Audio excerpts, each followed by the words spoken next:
I found these pie pumpkins at the warehouse store the other day, so I'm going to show you how to cook them for puree.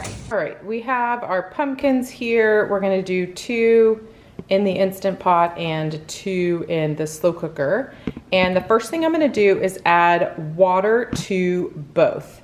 We're going to add water to the Instant Pot because that appliance requires a cup of water to cook what's inside of it, to come to pressure and cook. We're gonna add water to the slow cooker so the pumpkin essentially steam slow cooks. I want it to be nice and soft and easy to puree at the end of the cooking cycle. So that's why we're gonna do a cup of water into the slow cooker. First up, a cup of water into the Instant Pot so that it will come to pressure and also steam the pumpkin while it is pressure cooking. Next, we're gonna add a cup of water to our slow cooker because I want the slow cooker to essentially steam slow cook this pumpkin so it's nice and soft and easy to puree when it's finished in the slow cooking cycle. Okay, as you probably know from carving pumpkins, they can be hard to cut. So I want you to be really careful when you're doing this. One thing you can do, I do this sometimes with a butternut squash, is you can put it in the microwave for a couple of minutes to just soften the exterior and the skin. But because these are smaller, I'm just gonna use a smaller sharp knife and just cut around the top. And then of course we'll dig out the seeds. Yes, you can roast these seeds too. Highly recommend. I'll put that recipe and details underneath of the video here. I'm gonna go around it one more time. I think some of the corners of my little pentagon here are stuck. There we go. So we're gonna pull it off, pull out as much as you can. And then from here, I'm going to use probably one of my larger kind of serving spoons to dig out these, the seeds in the middle. All right, I just have a larger spoon and I'm gonna use that to dig. Sometimes, well, I was thinking about a grapefruit spoon because it's got that serrated edge, but that's too small and it'll take too long to dig all this out. So we're just gonna dig this out and transfer this to a plate. And then I'm gonna just fast forward this for you till we're done with all the pumpkins. All the seeds are out. I pulled the seeds off of the tops because I'm gonna cook these too, because look at all that delicious pumpkin that's right there. There might be a couple of stringy parts still left in your pumpkins. That is fine. They will be much easier to pull off after. They'll be much easier to separate from the puree after they have cooked. So don't worry about those. You might be able to peel them off before you cook them as well after we cut them into pieces here. Of course, seeds right there. Next step, we're gonna cut these into smaller pieces so they fit nicely into the Instant Pot and slow cooker, and then we will get them cooking. Okay, I am gonna put the rack for the Instant Pot in here. 1, so none of the pumpkin is sitting in the water, and 2, so it'll be easier to pull out later. So now I'm going to just cut down along the sides so that I can form wedges. I think I can skip arm day today. What do you think? Oh gosh. If you get caught on the stem on the bottom, just give it a little elbow grease. I'm cutting around in a circle. Okay. From here, I'm gonna cut it one more time this way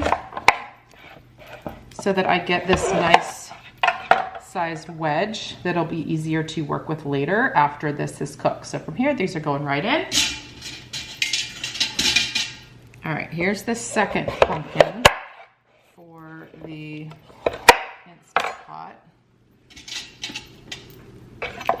And then I'm gonna put the tops in as well.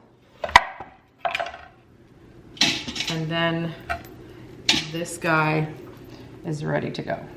Same story for the slow cooker pumpkins. This guy is much easier to cut. This one was also a lot easier to get the seeds and flesh out too. Okay, and I'm gonna put these upside down and right side up in the slow cooker. The water's not quite as deep in the slow cooker, so I don't mind if the skin is down in the water. Okay, number 2. That stem area sometimes is very tricky. Just give it a little elbow grease, but be very careful. Okay. Ooh, I missed a bunch of seeds. Look at that. Whoops. That's okay. Again, they're easier to get out later. Sometimes I think I can cut in a straight line, but not today. You know what? Doesn't matter. Doesn't matter. All right. So these guys are gonna go, I'm gonna actually put these kind of upside down almost on top of the other ones. You'll see, I'll show you. I'm gonna sneak the lids on the sides.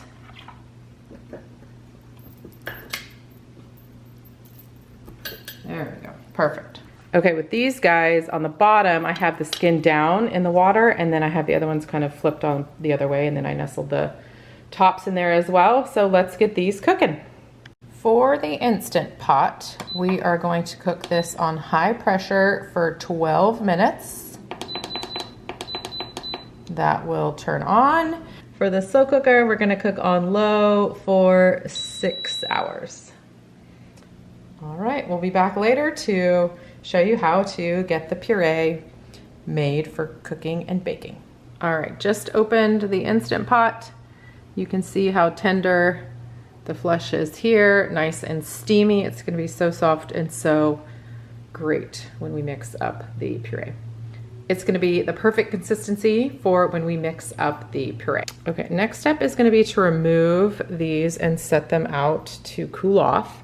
I'm grabbing the stems, they're not that hot, but I am, oh, that literally melted right off. Ooh, steamy. I'm actually gonna use a large spoon to scoop these out and lay them to cool off. So I'll show you here in a sec.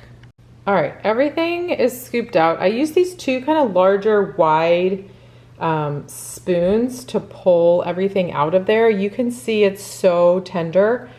So using those 2 large spoons together helped really get everything out nicely. And then I used the rack. I just pulled the bottom rack out here to get the last of it. I'm just gonna let this cool for a little bit before I remove the skin, and we get to mixing up the puree.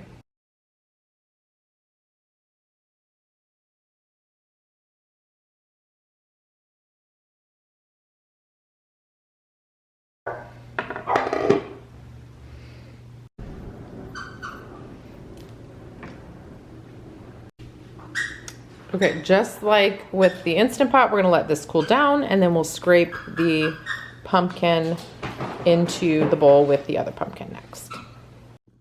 There it is, all pureed. You can run it through the blender if you want it really pureed, but I'm just gonna leave it like this and transfer it into what would be about a can's worth into baggies, seal those up, and put them into the freezer.